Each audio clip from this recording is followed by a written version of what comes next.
첫째 먼저 오늘 이 말씀 속에서 하나님께서 하시는 그 음성을 들으셔야 됩니다. 6장 4절에 보면 또 아비들아 너희 자녀를 노엽게 하지 말고 오직 주의 교훈과 훈계로 양육해라. 이 말은요, 아비들아 너희 자녀를 노엽게 하지 말라는 말은 너희가 노여움을 품고 있다는 겁니다. 그러니까 부모는 어떻게 자랐니? 지금 묻는 거예요. 부모 너 어떻게 자랐니? 오늘 우리가 한번 우리 자신들을 돌아보겠습니다. 자녀 문제를 자녀에게만 찾으시려고 하는데 그렇지 않다고 말씀하시는 게 이 말씀입니다. 부모는 어떻게 자랐니? 자녀를 노엽게 하는 게 내게서 나오는 것이 어디 다른 데서 나옵니까? 하나님의 말씀인 성경은 먼저 부모에게 오늘 주의를 주십니다. 부모, 너 어떻게 자랐니? 너를 지금 알고 있니? 이 말씀이 이게 포함이 되어 있습니다. 또 아비들아 너희 자녀를 노엽게 하지 말고, 노엽게라는 말은 쉬운 성경에는 이렇게 되어 있습니다. 자녀들의 마음을 상하게 하거나 화를 돋구지 말고라는 말입니다. 그래서 저는 어느 분이 계시는데 자녀들을 한데도 때리지 않고 키웠대요. 그래서 제가 쳐다보고 이야 천사네요. 내가 그랬어요. 그게 멋있는 애들 이렇게 키우면요 집에 전부 다 그 어머니들이 조폭이 돼야 됩니다. 거의 수준이. 예, 참 말 안 듣거든요. 그런데 이렇게 말씀을 하는 것은 아이들이 하자고 하는 대로 해줘야 되느냐? 아니요. 오늘날 그것 때문에 더 문제입니다. 다 허용해 주라는 것이 아니고 오늘날 부모님들이 자녀들에게 허용하고 경계선 없이 해주는 것이 오히려 문제를 일으키고 있습니다. 이것은 하나님께서 먼저 부모들에게 우리들에게 묻는 말씀입니다. 부모는 어떻게 자랐니? 이 말이에요. 여러분들 어떻게 자라셨습니까? 부모가 아이를 분노케 하는 성질을 가지고 있기에 그러한 부모는 여러분 자신을 먼저 돌아보고 자녀를 분노케 하지 말라는 겁니다. 그래서 주의를 주시는 말씀이에요. 너는 교육상 훈계한다고 하는데 아이들은 화난다는 거예요. 열받는다는 거예요. 뺑 돈다는 거예요. 요즘 애들 말대로. 이 분노가 일어나는 훈계와 가르침을 한다는 것이에요. 그런데 나는 안 그랬어요. 나는 다쳐서 잘 되라고 하는 말이에요. 부모만 하면 다 그렇지 않습니까? 예, 맞습니다. 다 그래요. 그런데 뭐가 문제란 말입니까?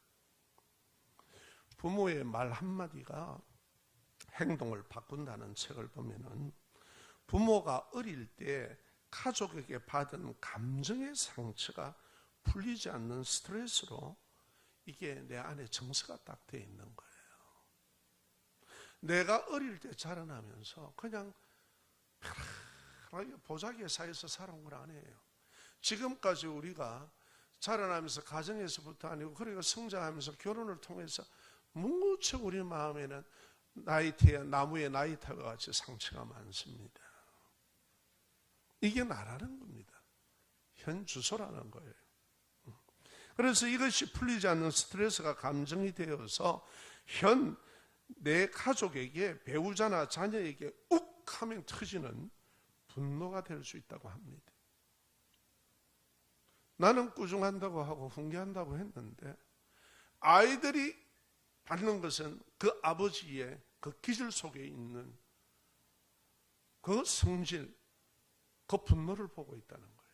그걸 그 사람이 받는다는 겁니다. 연구 결과에 따르면은 성인기에 일어나는 분노와 불안의 약 80%가 어린 시절부터 풀지 못하는 마음의 상처, 스트레스. 내가 자라나면서 우리 가정에서 비난 가정에서도 태어날 수 있고 아버지 엄마가 신나게 결투를 벌이는 가정에서 태어날 수도 있고 다양한 게 있습니다. 사람과 어울려서. 그럴 때 그 어린아이는 그 옆에서 상처를 받고 불안하고 두려워하고 큰다는 겁니다. 어떻습니까? 동의하십니까? 그게 바로 마음의 상처와 스트레스입니다. 어쩔 수 없이 자유를 노엽게 하는 것은 부모인 내 마음에 상처 풀지 못하는 스트레스, 욱하면 나로 인해서 가정의 분노의 원인으로 작동된다는 거예요. 나는 좀 말했어. 나는 이러라고 한 거야. 자식들을 그렇게 키워서 안 돼. 하는데 그 속에 분노가 나가는 거예요. 그 속에 아이들이 상처를 받는 거예요. 부모인 나는 어떻게 자랐느냐? 부모인 나는 이렇게 자랐어요. 우리의 쭉 자라나면서 성장기를 거쳐서 한번 돌아봅시다. 그것을 가장 잘 표현해가 있는 말씀 중에 하나가 에레미야 에가스입니다. 에가서에서 3장 19절에서 21절 우리가 이 말씀을 제가 말씀을 읽겠습니다. 내 고초와 재난 곧 쑥과 담즙을 기억하소서. 내 마음이 그것을 기억하고 내가 낙심되오나 이것을 내가 내 마음에 담아두었더니 그것이 오히려 나에게는 소망이 되어 싸움은 특이한 말씀입니다.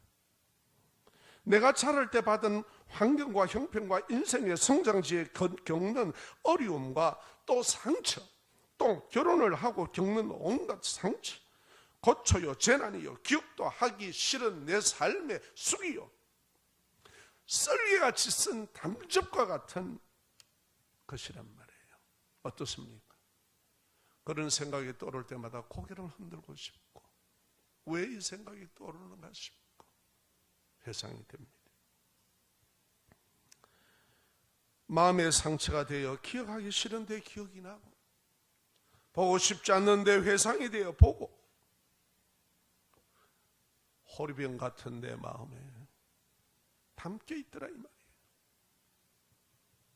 원치 않는데도 어느새 나의 인생의 순간순간 이 상처들이 작동을 하여 자식과 주위의 상처를 주고받는다는 사실입니다. 그래서 나는 왜 내 자신의 주위를 괴롭게 합니까? 나는 라고 얘기하지만은 나는 원치 않는데도 그렇게 나에게 그것이 나가고 있다는 거예요.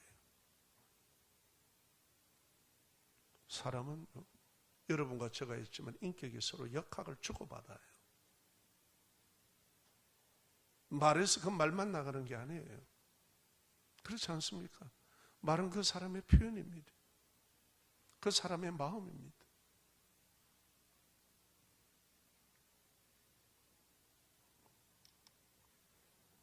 이렇게 순간순간 작동을 해서 주위에 상처를 주고, 교회에서도 마찬가지입니다. 주고받습니다. 그리고 나 자신이 주위를 결국 괴롭게 하는 그런 주역이 된다는 거예요. 그런데요, 오늘 여기에 성경의 본문은 하나님 앞에 나오면 이것이 오히려 소망이 됩니다. 그렇게 해요. 여러분, 우리 한번 따라합시다. 하나님 앞에 나오면 이 상처가, 이 아픔이 오히려 소망이 됩니다. 할렐루야. 거기에 주저앉아 있지 마세요. 이게 오히려 나에게는 소망이에요. 이것이 내 혼자 털어잡고 인생을 살아가면 그거는 아픔이요, 헤어나올 수가 없습니다. 해결책이 없습니다. 그런데 예수 앞에 나오면 이게 소망이 되는 이유는 하나님께서 나를 치유하고 치유받은 나를 통해 주위를 치유하는 상처진 치유자가 되게 하신다는 거예요. 할렐루야. 예수님 말씀 앞에 나오면 치유가 됩니다. 다 함께 우리가 말씀을 함께 읽겠습니다. 시작. 수고하고 무거운 짐진 자들아 다 내게로 오라. 내가 너희를 쉬게 하리라. 나는 마음이 온유하고 겸손하니 나의 멍에를 메고 내게 배우라.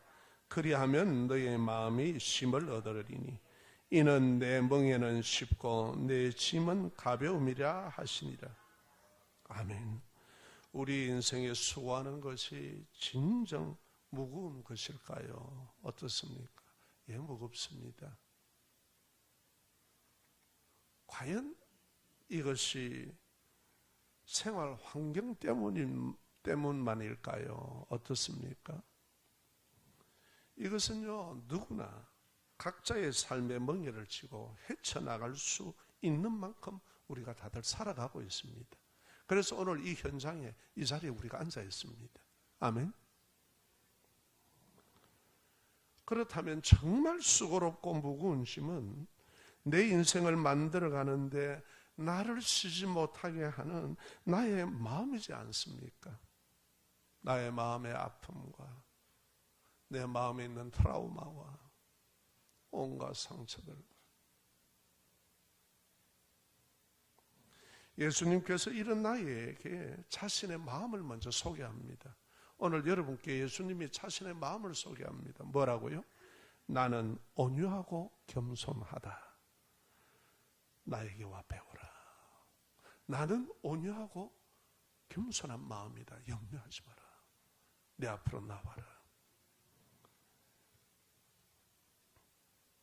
그리하면 예수님이 가르쳐 주시는 온유하고 겸손한 그 마음이 예수님이 가르쳐 주시는 그 진리로 내 마음이 온유하고 겸손해지면서 인생의 멍에를 지기에 쉽고 가벼워진다는 사실입니다. 할렐루야. 그래서 오시라는 거예요. 어떤 일이든지 어떤 문제든지 혼자 끙끙대고 머리 다 벗어지도록 고생하지 말고 하나님 앞으로 오라는 거예요. 저처럼 이렇게 머리가 허옇게 되지 말고 오시라는 거예요. 저는 검은 물 드리러 가는데 드리면 부작용이 있어서 안 드립니다.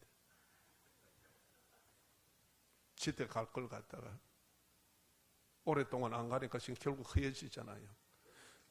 쟤처럼 그러지 마시고 멋있어서 골치 아픕니다. 이거는 인생의 짐입니다. 우리가 그걸 치고 자기가 바둥거려요. 자기가 바둥거려요. 그냥 하나님이 콜링하고 부르시면 예, 내 이제부터 예수 믿겠습니다. 사람이 해결할 수 없는 것 알고 나도 해결할 수 없다는 것 압니다. 그러나 하나님밖에는 내가 기할 데가 없습니다라고 하고 하나님 앞에 그냥 온유하고 겸손한 그분 앞에 책망하지 않으며 부르시는 그분 앞에 내놓으면 된다 이 말이에요. 그런데 무슨 그렇게 미련이 많아서 그렇게 붙들고 늘어지는지 집착이 강한지 누구 말만 맞다나 피박을 써도 고옵니까?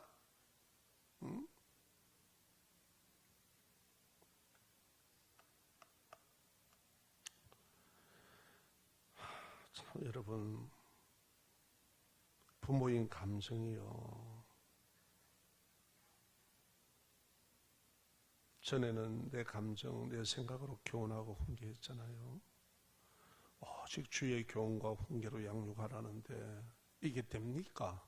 내가 배우고 내가 아는 것, 내 감정 갖고 쏟아놓는 것밖에 없지요. 그렇지 않습니까? 자녀를 교육할 때. 이렇게 우리가 해왔다면 이제는 하나님의 말씀의 은혜를 받고 나면 부모인 내가 나서서 하는 교훈보다 내 말보다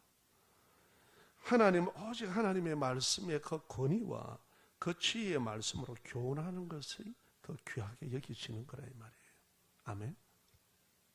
애들이 결국 내 말 때문에 상처받잖아요. 그렇지 않습니까? 부모인 내 감정, 내 생각으로 교훈하고 훈계한다면은 부모의 마음에서 일어나는 온갖 상처진 감정이나 분노를 일으켜요. 그리고 일으키는 기분이나 분위기가 되어버려요. 그렇지 않습니까?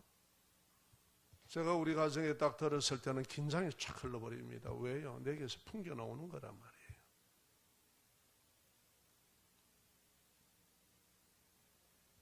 오직 권위 있고 지혜의 하나님의 말씀을 앞세워서 교훈하고 가르치면 아이들의 화를 돋구지 않고 주님의 훈계와 가르침으로 잘 키우게 된다는 사실입니다. 아멘. 어느 부모들이 자식 잘 키우지 않으려고 하는 부모가 어디 있습니까? 나와봐라 그래라. 그렇지 않는 사람은 부모가 아니죠. 다 잘 키우고 싶고 잘하고 싶습니다. 그런데 그게 안 되더라는 거예요, 마음대로.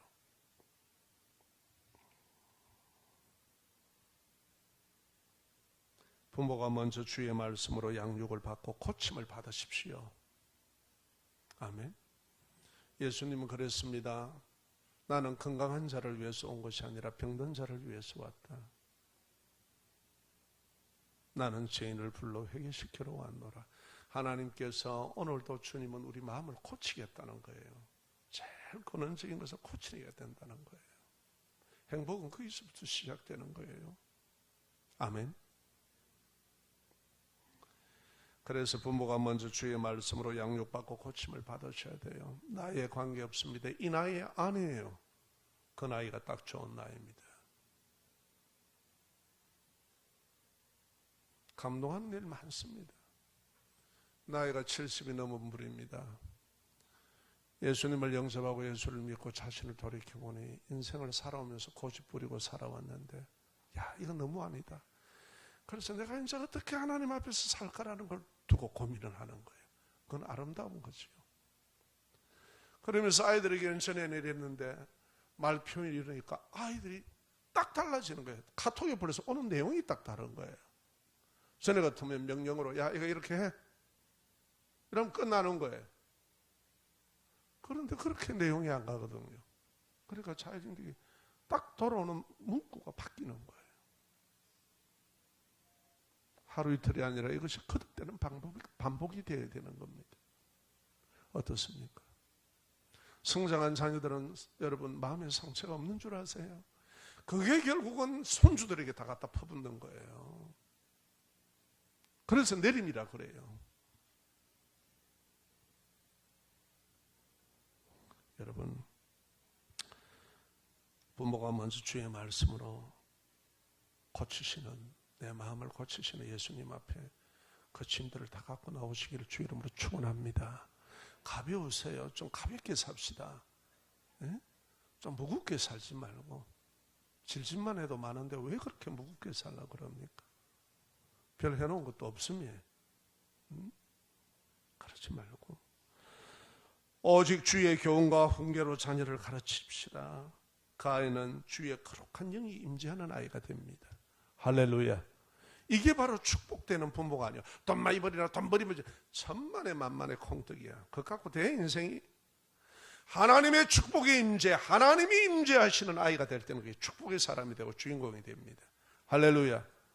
행복한 자가 됩니다. 오늘 이 말씀을 여러분 가슴에 받고 우리 그렇게 살기를 주의 이름으로 축원합니다. 다 함께 우리 찬양하겠습니다.